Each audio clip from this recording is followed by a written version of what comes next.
Welcome back to A Celtic State of Mind. I'm Paul John Dykes, and I'm delighted today that Come On the Hoops with Keith Kirkoran has joined me on the channel. Long time no see, Keith. How are you getting on, mate? Not too bad. Moved off to Scotland, getting more games in and interacting more with my subscribers and my followers. So it's good to obviously make the big move after lockdown. But delighted to be here, take part, have a Magic. chat. Absolutely. And, this is what I was just saying beforehand. The lockdown experience, we still talk about it. And I remember going through that, people thinking, what's it going to be like on the other side? And all these years later, we're still talking about the experience of that and how it's changed everything, really. And it's interesting that I've been reading today about people going on about the situation with Celtic at the moment, where the last time the fans were really, really angry with the club. And I say the club, I mean, it's the board, it's the recruitment team. We love Celtic Football Club, but the people within the club at the moment, there's a bit of anger, there's a bit of anguish. The last time we kind of felt that was during the pandemic, wasn't it? It was like the lead up to the Dubai incident where you could see the divide with the fans and the board. And then when Peter Lawwell spoke out saying that the team weren't in the wrong for going over there. And I just feel what's going on at the moment with the club, with the board, and the divide with the fans, with the situation with the Green Brigade. It just feels like we're going down that road again, similar to that season. Obviously, the difference is there's fans now that can share their opinion in the stands, but it's just crazy what's going on at the moment this season. It's just been a roller coaster. It definitely has. And see the thing with that as well, Keith, back in those days, the frustration that we had was being vented on this kind of platform. And obviously we started going live during that, not by design, just because we needed somewhere to actually share our views, talk about Celtic, vent. And the frustrations couldn't be levied directly at the team on the pitch or the board of directors. But this time round, it's a wee bit different because there's fans in the stadium. But what the board have done is they've made a decision to remove a section of the fan base out of the stadium. And Mm-hmm. we found during the week leading up to the game that the ultras were still banned. So they're still missing. What do you make of this situation, the breakdown of the relationship between the ultra groups and the Celtic board? I think they need to get around the table. At the end of the day, it was gonna mark a time where it's gonna start affecting the team. You need the 12th man. At the end of the day, we're all over the world for being the best fan base in the world. And even for Champions League nights, it's just the atmosphere was very, very like a library the other night. I just think sitting down, Michael Nicholson needs to sit down with the ultras and say, look, this is what you're allowed to do, and this is what you're not allowed to do. And unfortunately, politics and football comes hand to hand, and we have a portion of the fans that are against the ultra groups and a portion that are with, but we need to have that that noise back in the stadium because it could cost us the league. I know that's sad to say, but it really could cost us the league. Like motivating the players, the people jumping out of seats, pushing the players on, especially chasing the game. And I think looking at this season, we haven't really scored many last minute winners besides the Feyenoord goal recently. Like it's has not been exciting to watch compared to the previous season, where even Ange's first season, the Abada goal, Dundee, the Ralston goal, it's just the form is not there at the moment, and we need every single fan to be in that stadium. It's just looking at it yesterday, you're seeing empty seats 70 minutes into the game, and you're like, do anything to be there, do anything to support the team. I understand it's Christmas and people are obviously focused on other things and cost of living crisis, but we need to have all the fans in the stadium because you don't want to go back to the days of Ronnie Doyle's first season where the banners are up on the top, the North Stand. Definitely don't want that. No, you're right. You've actually touched on something there, and I think that in the noise of the defeat, what's happening with the Green Brigade, and everything else, you've pinpointed something that I find really interesting, and that is this last gasp, last minute goal. I was brought up with a Celtic team that was just what we did, and I always remember it was a centenary team, and that team will always be really, really for me like dreamlike. That was a fairy tale kind of season. I'll always hold them in high esteem. But one of the characteristics of that side was that they scored late on. We could be a goal down against Hearts, for example, in the Scottish Cup semi final, and we win 2-1. You could be a goal down in the Scottish Cup final and you still win 2-1. And there was a belief that, until that final whistle blew, Celtic were never out the game. This season, that's not really been there. And that's on the back as well, Keith, of this mantra that was given to Ange, we never stop. Because I remember talking about it over the last 2 years where I was saying, that's fair enough, and it's nice to stick on a T-shirt and all that. But Celtic's mantra is we never stop. Ange might have coined that phrase, but I've not seen it this season. What do you think has changed in that we've not been seeing that? Style of play, lack of tempo, lack of belief. Some of the words yesterday that really worried me that Brendan Rodgers was using was desire and passion. Lack of desire, lack of passion. That's not Celtic, is it? Especially for a title race, you don't mention them quotes or them words going in after embarrassing results. Look at Hearts were a better team on the day, as much as I don't like saying that, but they were played us off the pitch, even with Kilmarnock the following week. I just feel, regards to your question, it's man management. I think some of the players are finding it. I said this last night on one of my podcasts. I feel like some of the players may be burnt out from the previous regime, that the different style of football. I feel like they haven't got enough time changing from the World Cup straight into pre-season, trying to adapt to a new system.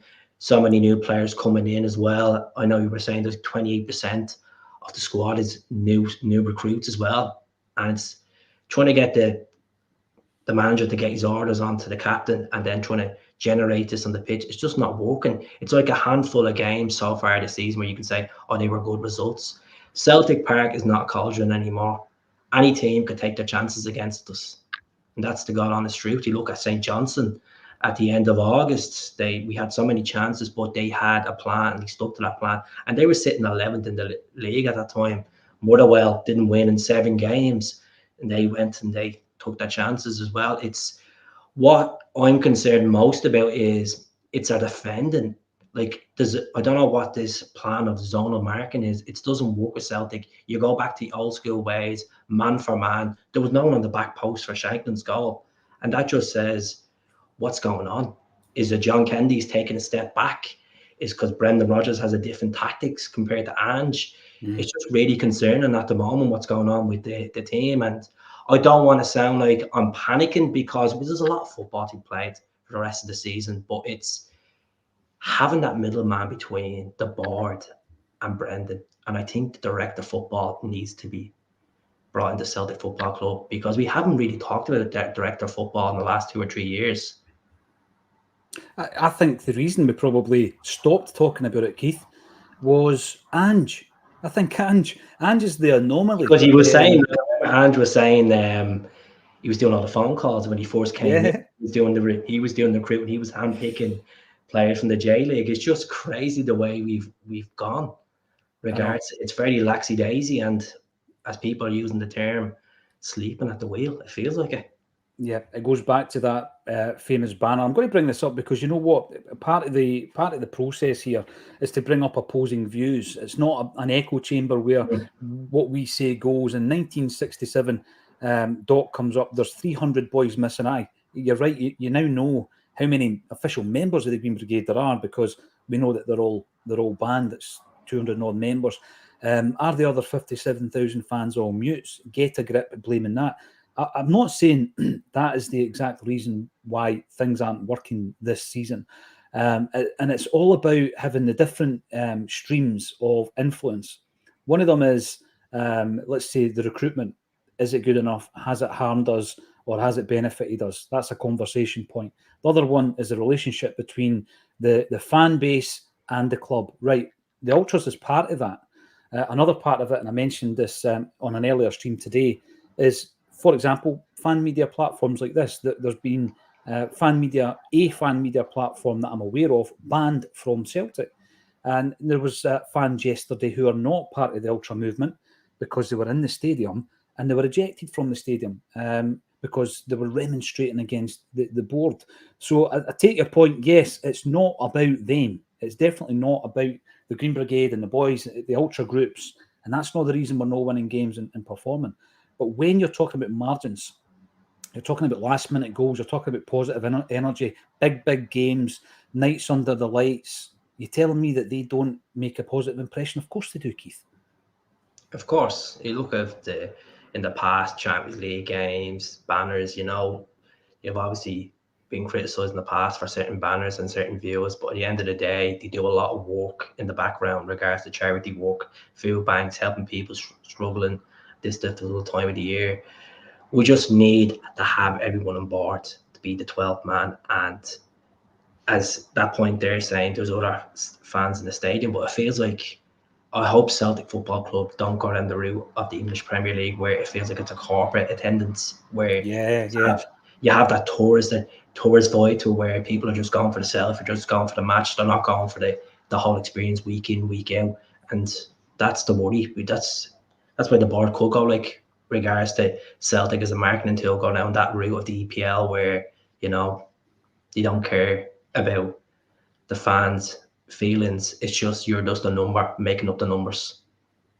I think it's another good point because one eye on the EPL has always been a case of the Celtic board. Of course, it is because there's been aspirations in the past to leave Scottish football so that we can tap into different income streams that are not and will never be available to Scottish football teams in terms of the broadcasting because we're run by an organisation that are not fit for purpose in the SFA, and the deals that we get and the sponsorship deals as well will never ever be big enough for a club like Celtic. So it's interesting that you mentioned that corporate attitude of let's look at just who can we replace the Green Brigade with that are going to behave themselves, do what they're told, play by the rules. But what you get as a result of that is you'll lose that bite and that edge that you get from the atmosphere, the tifos, and a lot of people don't like pyro for example. But these are the types of things that add an extra element. I'm not saying it's the only thing, going back to that point earlier, but it's an extra element, and I think we need all the margins to be working in our favour between now and the end of the season. I'm going to bring in Chilpill here. Get your comments in. We're up for discussion tonight. We're not just going to be speaking about what Keith and I want to discuss. If you have a point that you want to raise, bring it up. Keith and I will have a chat about it and throw it back out to the audience as well. Chilpill says, the thing is, this is still salvageable. We need to go on a winning streak from now on. After the Feyenoord game, went into that game, Keith, after, like you said earlier, after that really poor performance against Kelly. And I was all week going on about the fact that, we're out of Europe. People are calling it a dead rubber. I say it's not. And it's not just for money, but we have to start building momentum, right? So get a winning streak, starting with Feyenoord, follow it up against Hearts, move into Livingston, then Dundee, and then you're going to that Rangers game. Fully confidence. Now, where are we at the moment? The absolute opposite after yesterday. Where are our opponents who will be facing on the 30th of December? Right, they've just qualified out of their group in the Europa League and they've just won the League Cup. Where is the momentum swing? It's in their favour. And that's 100%. And this is the worry, isn't it? We could have been 12 points clear. When the Motherwell game was, it's just gone to a stage where I feel Brendan Rodgers, as a manager, maybe feel like he's too good for the Scottish League because he's had that experience back down at Leicester and he had to come back in. It's like, oh, you know what? I'll just steamroller like the first time around. I'll put a team out and they should be able to do the job because he has that trust in Callum McGregor. I feel like players on that pitch, we don't have enough leaders. You go back to 20 years ago where most of that squad, Jackie Mack, Paul Lambert, Henrik, Miyabi, they could all take the captain's armband. You didn't have that concern when whoever had the captain's armband. Now it's just one or two leaders out there, and it's quite concerning. I feel like the last transfer window, it was getting, numbers in. It wasn't quality over quantity. And that's the concern side, as you said, that you need that middle man between Brendan and the board. And I feel like since Michael Nicholson has moved up a tier in the boardroom, I feel like it's Mark Lawwell's had to come in and it's just very lackadaisy. Some of the markets we're tapping into, it's not good enough for buying players that are playing in the second division of the Korean leagues. It's not good enough. That's a bizarre one. You're talking about leadership. I remember feeling the same way when Ange came in, actually. We needed leaders, and I thought at that point, Joe Hart was, the perfect signing at that time. I know that people's views on Joe now. I love Joe. might be different. Joe. I'm saying Joe, even when with the time he signed for Barca, like, why not we get Joe? Like, he's going to be leaving Burnley, like, and he was sitting on the bench for Tottenham, played like, I think, 5 games for Tottenham for his whole career there. But what a deal Joe was. Good, and he took the pay cut as well to come up. Yeah, definitely. And see, the thing with that, I remember reading that the discussion was had the season before. So, like you say, when we signed Barkas, the discussion with Joe Hart was had at that point, and we didn't go for it. We brought him in the following season, and he gave us an extra leader in the dressing room, on a training pitch. And there was a point just the other week there that I find really interesting. Since that point, since Ange has come in, look at the experience as well as the quality, but look at the experience that we've lost. So we have lost Near Beaton. I'm not going to say love or hate him, but he wasn't everybody's cup of tea. I was already thinking that on the plane today. I was like, you know what, he would have actually done a job. Even when Callum McGregor picked up that face injury, Beaton stepped in and was a captain and got us through them 5 or 6 games. Mm-hmm. He did, and it's experience. I'm not, lamenting the fact that I'm going into a Champions League campaign again with Beaton playing centre half, but it's the experience you lose with him. Tommy Rogic, obviously, we lost Tommy. We lost Juranovic. He was at that age where he had bags of experience, World Cup player. Starfelt was at a similar age, bags of experience, Giacomakis. We've lost a lot of that type of player. And Moy, of course, is another one. We've lost that experience. Then we've lost the quality of guys like Jota. And it's not been replaced. Because like you say, when you go into the transfer market and you're bringing in guys that might work, guys that have got a bit of experience in the second tier of South Korean football, come on. We're going into a Champions League campaign. I couldn't believe it yesterday, actually, Keith, when the start 11 was named, and on the bench was Kwon and Bernabe. I mean, it's all a bit random and sporadic at the moment, isn't it? I just feel like he's putting these players on to give them the show to whoever comes in January, if they're interested, that they've played a bit of minutes, and let them go out and they're fully fit, ready on demand. I can't see us breaking the bank in January for the Edward fee that we paid. I can't, even though the money is in the bank. I think we look at the revenue, probably up about 2 or 3 times the amount since when we signed Edwards. Obviously, all the commercial revenue, the Champions League revenue. There's a lot to be lost this season. The fans don't want to be arguing with each other. There's always title to opinion, but you don't want to have that divide like what happened with Neil Lennon and that season, where a lot of people are like, keep the faith. Lenny's going to do the job. You have to stick with him. We're going to get there. And then it was a decision where by the end of February, start of March, he was gone. And you don't want that with Rodgers.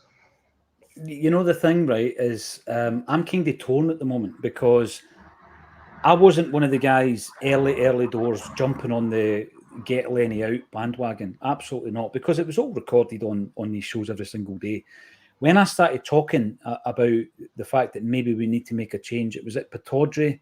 I think the trio game. Yeah. It was at half-time, Keith, and I was looking at that situation thinking there's something wrong. This was my biggest concern.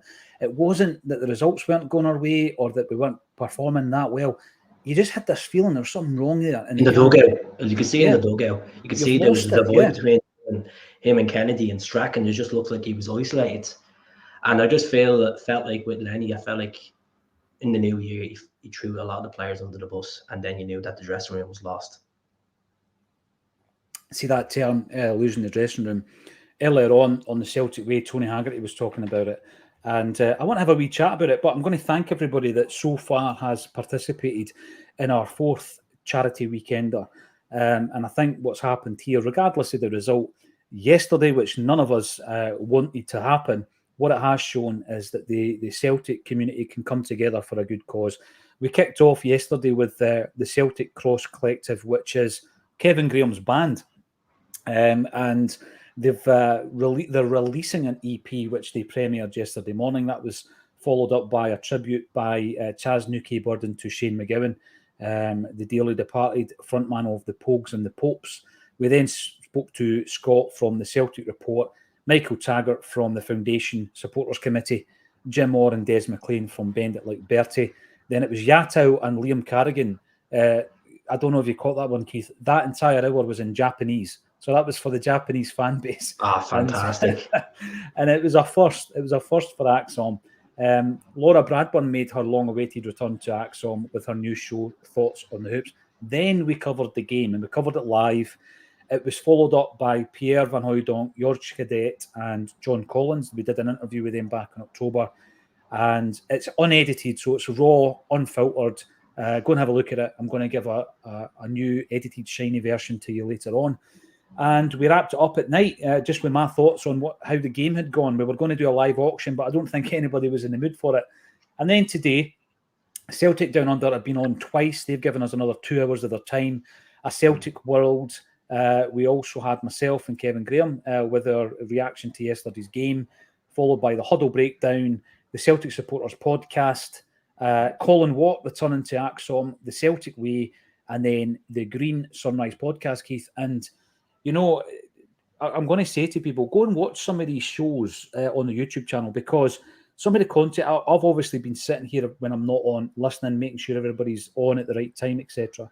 But the Green Sunrise Podcast, we're talking about, you know, mental health. And we are a Celtic state of mind. What does that mean? It's a state of mind in that, you know, Celtic's a thing that brings us together. There's a reason why we all support Celtic. We've got something, there's a commonality.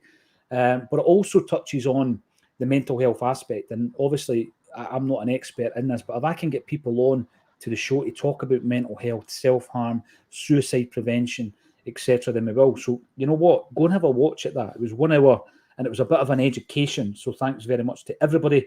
We've now got Come On The Hoops. I'm going to ask you a wee bit more about your platform, followed by the Celtic Exchange with Tino at 6 o'clock. And then the Unrestricted View is going to finish us off at 7. So tell us a wee bit about the history of your platform and where it's going and where we can find you as well, Keith. So back in 2011, I set up a Facebook page, Come On The Hoops. And then it just got to the stage where it just built and built. Over lockdown, we got musicians on. So when they weren't able to go to venues and do gigs, what I done was I reached out to people like yourself, you're similar to the Weekender. We got people on, took an hour out of time, and then we got a regular lineup each week, and we done it for almost 1.5 years. And you know, it's great to see people from all over the world. We had musicians from Australia, people from New York, people that actually like represented Ireland in the represent that counties in the Rose of Tralee. It was crazy, but like some really good people, built a lot of relationships over lockdown. And then I got to the stage where I started doing Instagram lives. I interviewed Jackie McNamara, interviewed Simon. Recently, I actually interviewed Chris Sutton in Paisley. It was thanks to We Love Sports. I got to sit down with Chris for 1.5 hours. It was unbelievable, some of the questions he was talking about and his career. But good experience. I've decided around 2018 to go on to YouTube and give me opinion, because I used to do on a Friday night on Instagram Live, and it's just been bigger and bigger. And I have to say a massive thank you to my subscribers, a massive thank you to everyone that contributes. And altogether, I'm looking at is around 120,000 followers I have across Facebook, YouTube, Instagram, Twitter. I'm not a big Twitter X person. I try to stay off it because it's a crazy place, as you know. But I hit the milestone of 67,000 followers this year on Facebook, and it's just going to get bigger and bigger. So it's great to meet up with people and obviously get their opinions. And you know, we're all tied to our opinion. At the end of the day, we want success, and if we finish second place, which I don't like saying them words, it might as well be finishing last place. So the team, some of these players should be hungrier, should learn from the mistakes of 2019. They shouldn't learn from the mistakes of, like, I feel it's crazy. I was looking at some of the contracts, and Greg Taylor's contract's actually up in the summer. You know, you got Rockavata that's maybe going to Sampdoria.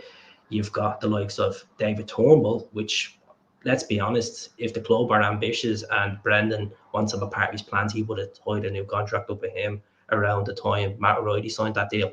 And at that day, you know, the thing with the signing of the deals, this was big. It was big news, really, and the amount of players that we were able to tie down to long-term contracts.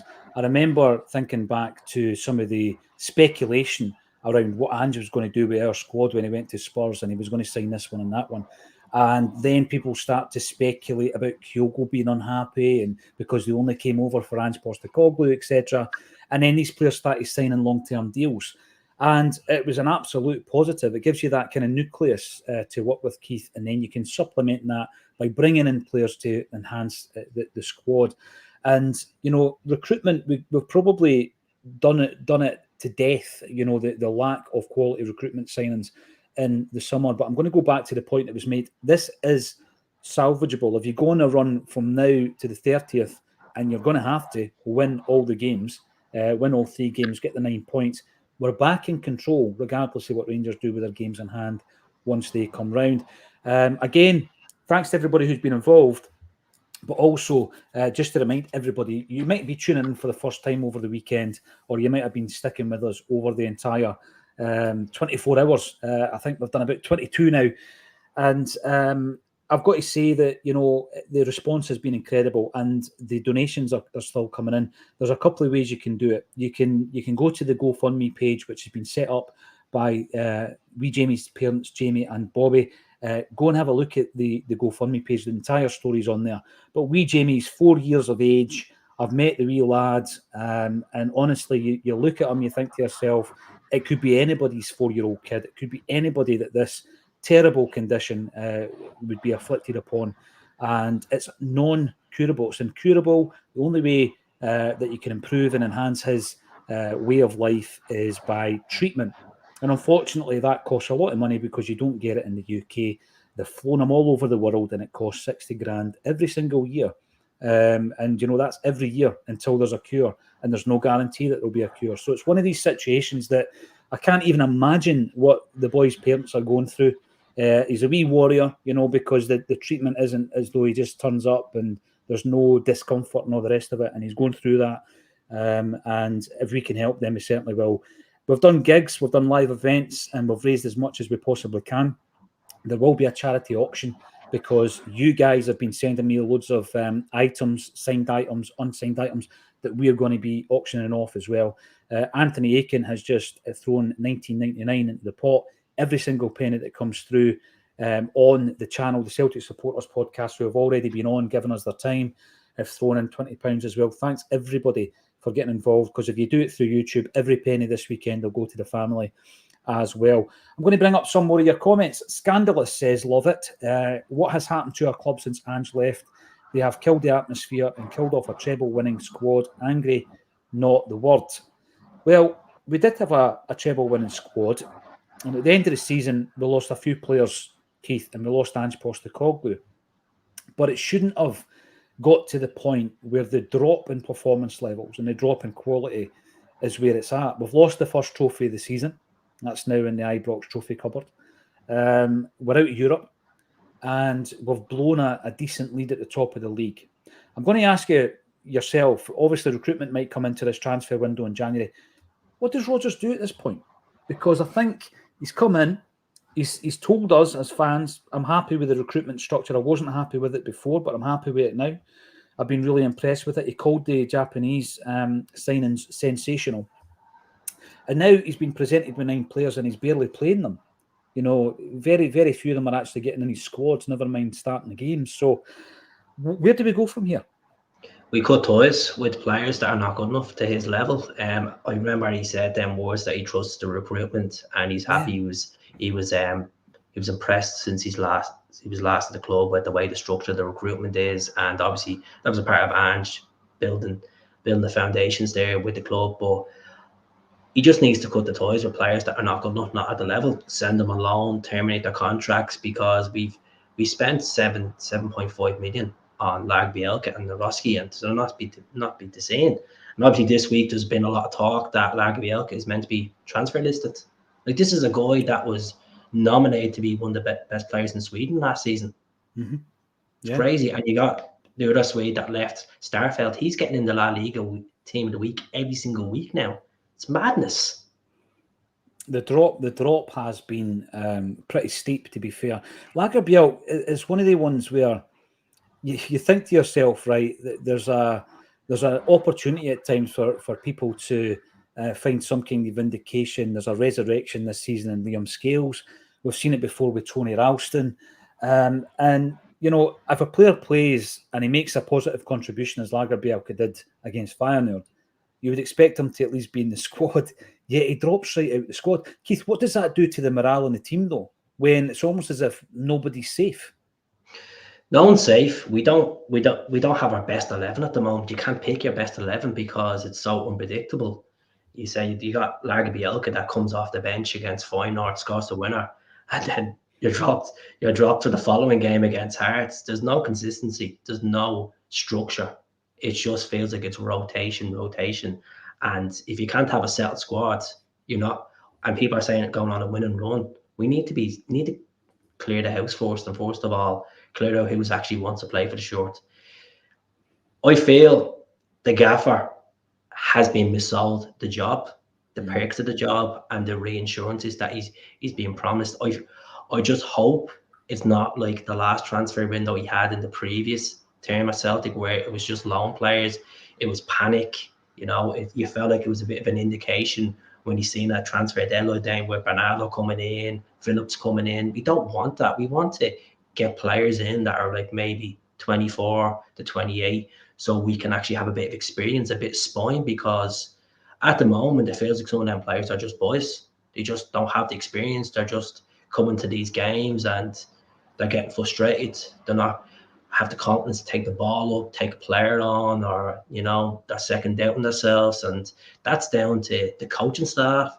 That's down to the culture. And Brendan Rodgers was highly known for the culture of changing everything around from what he done when Ronnie left. He changed the whole diet system around at Lennoxtown. He's kept Scott Brown on his career for an extra 4 years. And what's going on? I just feel, looking at, for example, someone said to me last week, look at that picture of Callum McGregor and presenting the rainbow laces. He looked like he's at the being drinking, or he's at the being not sleeping. And I know that that's just the case, that there's something going on in the background.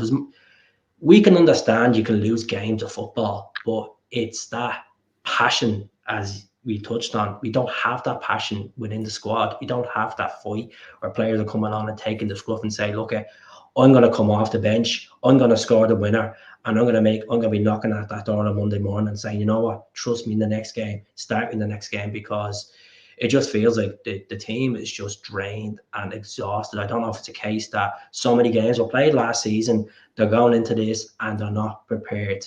I just feel like they're champions, and you know what, we're playing against the likes of St. Johnstone.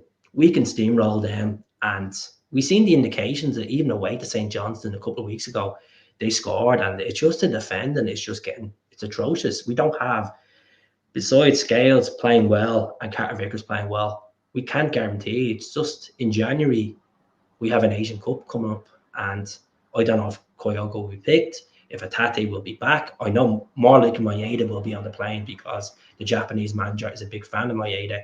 Yeah. And this is a squad that probably will go on and win the Asian Cup. You've seen what the damage they done to Germany in the friendly in recent months. They're a really good team, but I just feel like Matt O'Reilly was talking about at the start of the season about Brendan Rodgers boasting up, saying that he sits down and he talks to the players in the canteen. It has a real good man management tool, not like to Ange, but it's crazy to look back. And I don't want to sound premature on the show, but every time you lose, every time you drop a point, I just keep thinking of, I wish Ange was here. I just wish Ange was here. I'm like, I see people putting posts up saying, if Ange was there, it would have been different. It's having that, like, I just feel like Brendan Rodgers has lost that touch of being a really good manager. And I don't know if it's a case that he wanted that coaching staff or he wanted his own coaching staff, because you've seen that, for example, what's his name? Chris Davis. Chris Davis went to Spurs, joined Ange, and he was part of Brendan's team at Celtic. It's crazy. You know, the thing is, some people say, you can't always keep blaming the board and this and that. But I think that when you look at, let's go back to the Neil Lennon time where we're going for 10 in a row, right? Now, Kevin Graham was on episode 1 of A Celtic State of Mind way back in 2017. And Kevin Graham was on today. And it was pointed out to me that unfortunately, we are still talking about some of the aspects of the club that we were talking about back in 2017. So I'm going to give an example. So we're going for 10 in a row. And, complacency, I think so. Yeah, I think there was a level of complacency. We've been given a list of the players that Neil Lennon wanted in that pre-season, right? Now, some of these are kind of public knowledge and all this kind of stuff. Oh, was this the famous leak? The leak that was going around, a couple of leaks. It wasn't that one, but that's an interesting list as well. This was the transfer window where we thought we had Fraser Forster coming back on a permanent deal.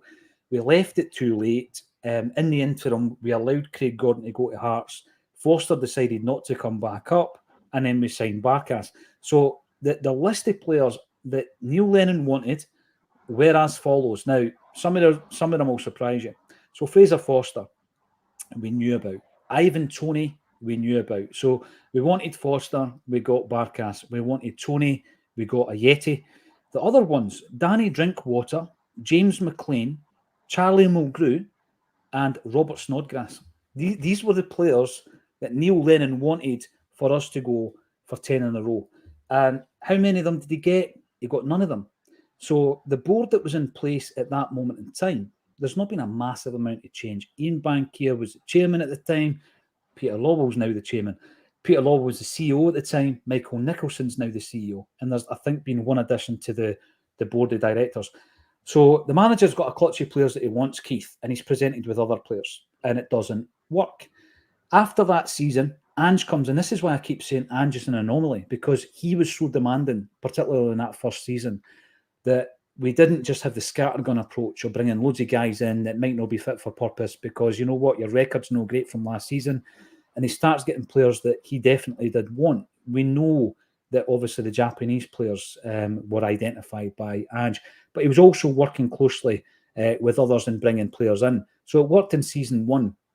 There's an argument to suggest that the rot started setting in again in season 2, because although we brought in guys like Alistair Johnston, and we brought in who again some people are on the fence about, there was a lot of other signings that came in that weren't fit for purpose, like Bernabe, Kobayashi, Segrist, etc. I mean, how great would it be to have a brilliant centre-half, left-back and goalie? We're still talking about it all this time later. And then this season, Brendan comes in and the same thing happened. So I just think the anomaly was that Ange came in and he had a wee bit more control over it. And I think circumstances under Brendan, because obviously there's a change in manager, he's been sold the dummy, like you say, with regards to recruitment. And he's like, okay, guys, I trust you to bring in another Matt O'Reilly, Rio attack, and it's not happened. He's been presented with guys he doesn't rate. He's been presented with Kwon, Tillio, Lagerbielk, and he doesn't rate them. That's a massive concern for me. He just, obviously, with the experience of him managing in the Premier League and then managing up here as well for a brief time, I just feel like he knows what his picks are. And I think looking at it, I feel like the board have him hostage. And I know some people will say that's very premature. He makes the decisions. He trains with the players on a week in basis. He puts the team out. He needs to have that serious conversation, and it should have been happening after the Champions League departure to Lazio. He should be having a conversation saying, if you want to build this team and give me these 3 years, you need to give me the funding. He's quick enough to boast about the revenue of the 70 million after tax that we received, and it's not just this, it's 60 million that we're playing for. You look at the win that we got there, like 2.8 million. That's the equivalent of winning the Scottish League, winning the Scottish Cup, and the Scottish League Cup. The revenue, crazy. One Champions League win, and I know it's going to be double the revenue next season. He needs to sit down with Dermot Desmond, Peter Lawwell, and say, look, I'm not feeling this. I need the tools to work this. I need to build the right culture around the club. I need to get rid of the players that are not fit for the intended purpose and clear this out, because I know John Kennedy said in the press conference the other day that the plan is to trim the squad down. I feel like you're looking at nearly a full team to be trimmed down, maybe 11, 12 players. And that's quite concerning halfway through a season. It's massive. And the thing is, well, Keith, unfortunately, we are banging on a wee bit about past glories under Ange, but the way it's about the approach. So Ange Postecoglou had plenty of players he didn't want at the club. It was. But he gave them a chance. He gave them a chance. Look at Ralston. I remember watching your shows, and a lot of people are anti-Ralston. I was one of them. I was like, he's been on loan so many times to different teams in the league, and my God, he became a great player for that season. And then I just feel like, even watching him yesterday, fair enough, a few lovely balls over the flanks, he's lost that confidence pushing up. He's trying to calm the ball down. When you're chasing a game, you don't slow the pace down, and that's what we feel big time this season.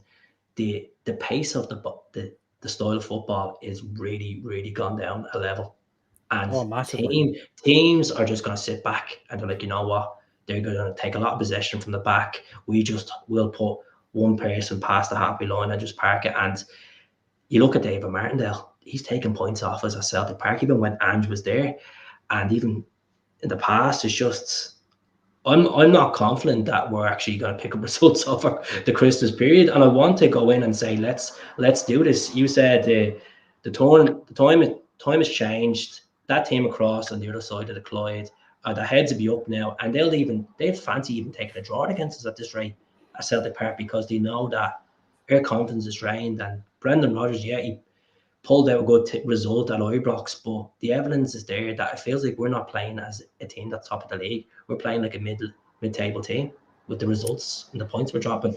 Every draw feels like a defeat. Yeah, especially at home, you know. And the thing with that, again, listen, everybody that's tuning in, thanks everybody for your support. Get your comments in, because Keith and I are talking about concerns that we've got, and you might share them. You might think that we're overreacting. I got told in one of the other streams earlier on today, I'm overreacting here. And I think what it is it's about momentum. And it's not just about poor performances either. It's about having that niggling thought process when you're listening to Brendan. There's something not right. There's too many players he doesn't rate. Some of the changes that he makes, where he's bringing off Palma, he's replacing him with Bernabe, that didn't make sense to me. Wednesday night, you give Mitchell Frame his first game and he impresses in his cameo. Lagerbielke scores the winner. Both players drop from the squad. These things don't make sense.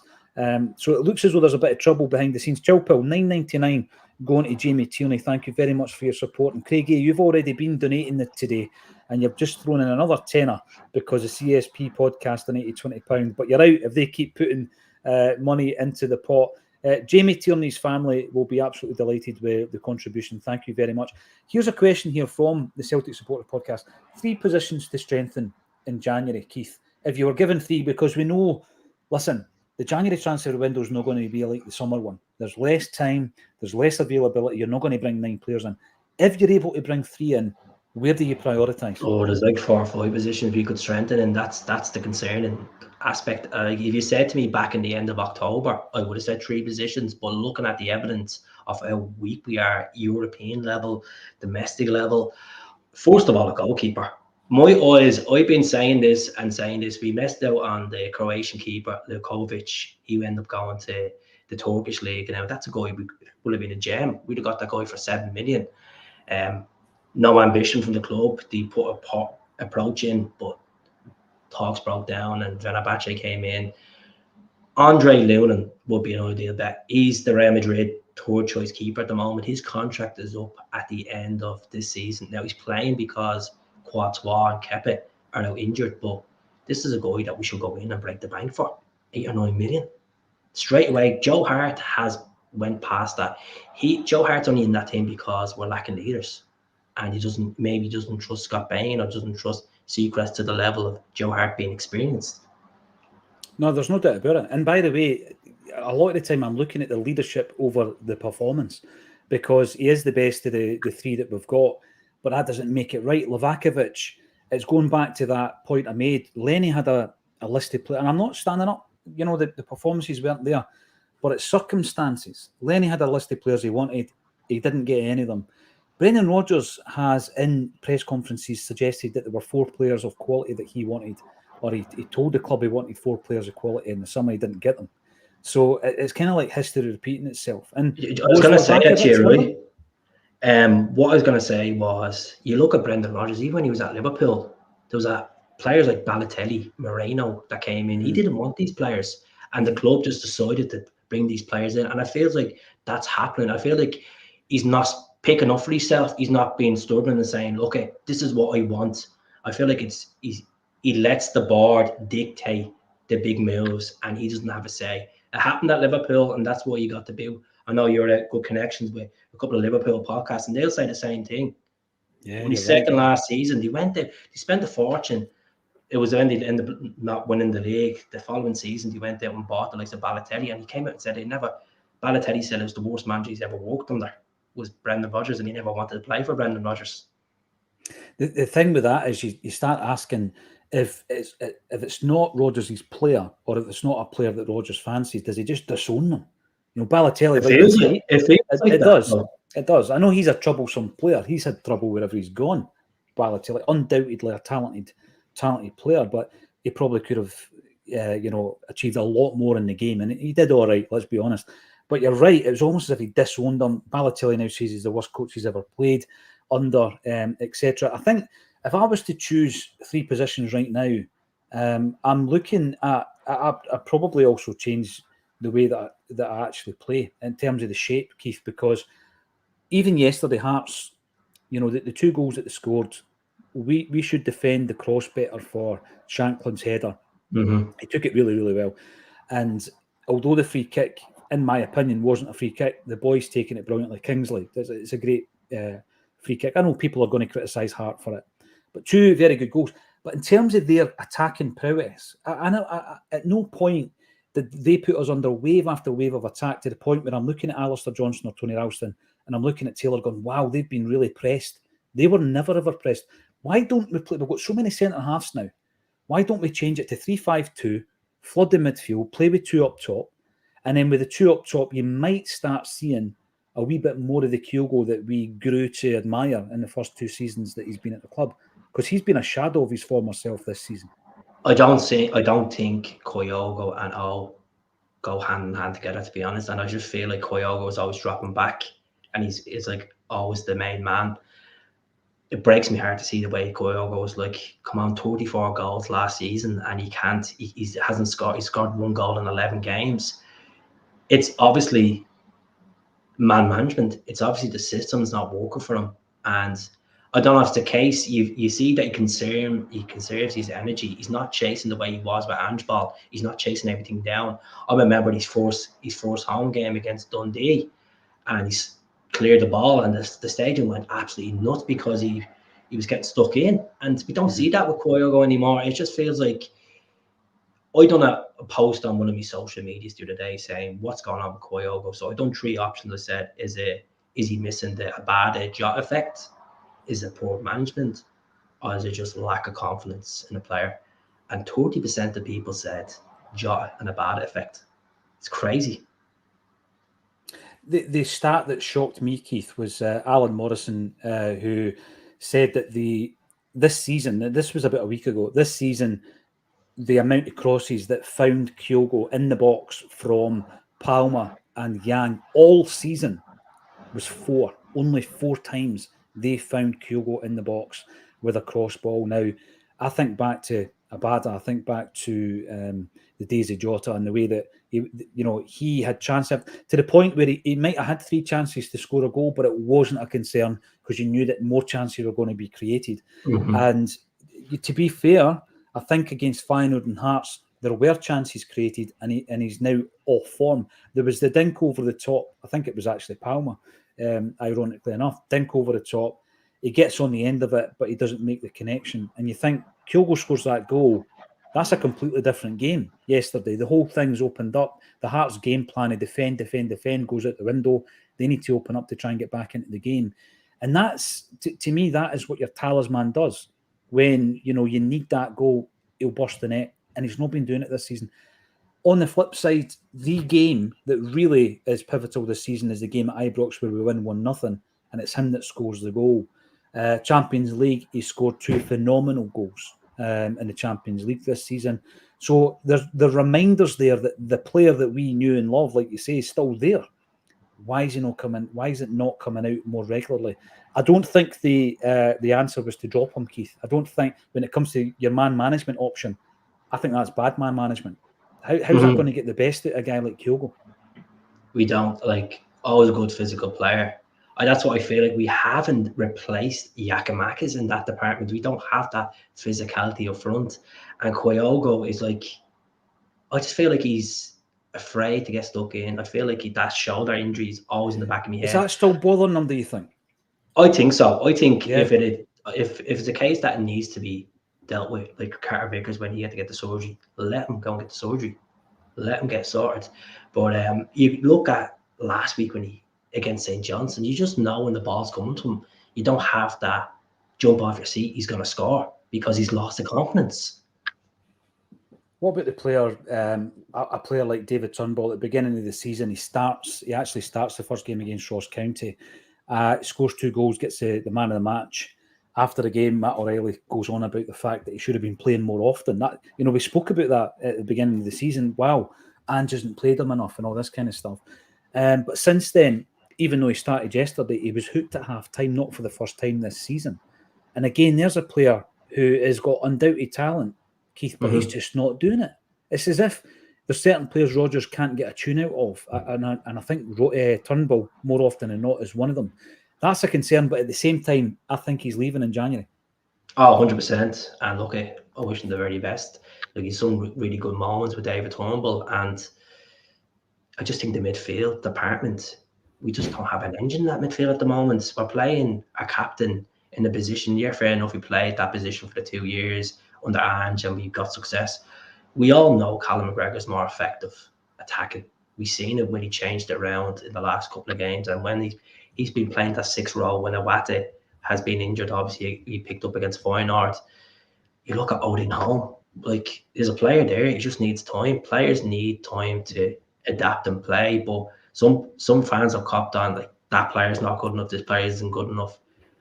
The manager just needs to sit down and say, look, it hasn't worked out. I'm going to send you on loan. For example, Mikey Johnson. He bigged up Mikey Johnson last week, saying that's one of the best potential players to come through the academy. And I'm sitting there and I'm saying to myself, he's at the saying that, but he doesn't realise we had the likes of Kieran Tierney that came through the academy, Ralston came through the academy, Callum McGregor, James Forrest. Why is he boasting up Mikey Johnson so much? Mikey Johnson doesn't have an end product.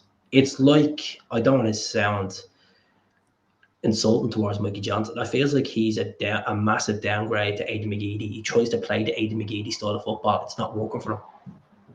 The thing with Mikey is, I didn't expect him to still be here. Every pre-season since a Celtic state of mind started, Keith, we've been talking about Mikey Johnson. Is this the season that he kicks on? And it gets to the point, I think, when Ange puts him out on loan to Vitória Guimarães in Portugal, you think, well, that's him getting to the point where he's going to complete that loan deal, sign permanently, and he's on his way. And by that point, he's an international footballer for Ireland, and he's performing well for Ireland. He's scoring goals and winning Man of the Match awards. Yet, he's now a starter for Celtic. On the point of him being called one of the best, if not the best, youth talent to come through in recent times, Rocco Vata, he's been frozen out. He's a guy that he started getting the appearances last season.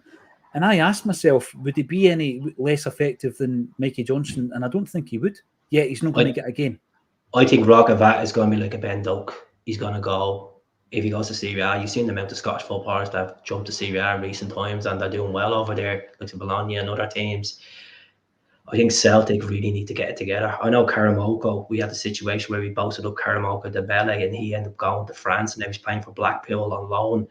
Rocco Vata, he's 15 goals this season for country and for the B team. And I know last season you were saying he played a couple of games. I remember he came on against Hibs and in Easter Road he had an absolute stormer of a game. The good thing that I think about Vata is he plays not within himself. Mikey Johnson seems to play direct. He's direct, and there was a ball in that game against Hibs, and it was similar against Kilmarnock in one of the other games that he played, where he whipped in a ball. It was the best ball of the game. It was like, he whipped a ball into O at Rugby Park that he didn't finish. But I don't see what he's done wrong. Now, we're fans from the outside looking, and we don't know about what's happening in the inner workings of the club, what's happening at training, what the application's like. I've heard some people talking about him refusing a contract. I can guarantee he's not been offered a contract. So it looks as though if his contract is up, we're going to lose him, just like we lost Doak, just like we lost Dembele. And that, for me, shows twofold: A, that the academy is not working for us, and B, even when it does work and we produce a player, we don't give him the game time. So it frustrates the life out of me when a young player doesn't do it for Celtic. Stubbs' horse, Rodgers has to swallow a bitter pill, get back to what was working last year, then and only then can he implement his own style gradually. How often have we seen it where a manager comes in, tries to make all the changes instantly rather than keep the thing flowing and then slowly implement his own style, his own personnel, and then start to make the changes. I'm going to bring this in as well. John Boyce says, get Martin O'Neill in as a director of football to sort it out. 100%. I don't know if, director of football, I think what happened was Ange, because of the desperate nature of what we had to do, basically operated as a director of football at the time. As you say, phoning players up, are you up for this fight? Because there's some players that he phoned and he didn't fancy them. Paddy Roberts, he phoned him, didn't fancy him. He phones Joe Hart, second time the club's got in touch with Hart, and he fancied him and he brings him up. He had the right personality, the right character. Who's making the phone calls now? Who's kind of vetting the players? Is there a missing link between Rodgers and the money men at the board? There's a big concern there, because you look at like the last two transfer windows, transfer windows going into January under Ange, we were leaked with so many players, and we're in December. I'm only leaked with 3 or 4 players max, and it's quite concerning. It just shows the lack of, Steve McGowan's a great source for talking about players, and there's not much coming out. It's very quiet, and that's when my anxiety kicks in, saying this is going to be a last minute deals. I guarantee it's going to be last minute deals. We have a winter break. We have an Asian Cup. What are they going to do? I think most of all, for the first week, just cut ties, sit down and say, right, that's done. You're gone. You're gone the 1st of January.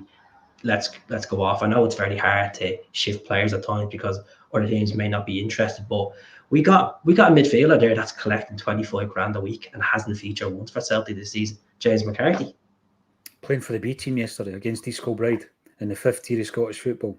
It's frightening. It's frightening, Keith. We have the boys from the Celtic Exchange lined up to take us from 6 to 7 o'clock tonight. Keith, come on the hoops. Get onto it. Follow them. Follow the channel and get involved. And hopefully you can come back onto Acsom at some further time in the future, Keith, and share your thoughts on the channel. Thank you very much for supporting our charity. Thank you very much. And we'll be getting that shared for wee Jamie as well across the platforms as well. And fair play to everyone donating as well for a good cause. But pleasure coming on, and I wish you the very best. Good luck with tomorrow with Johan Mialbi and Graces. Good man. We'll see you there, anybody.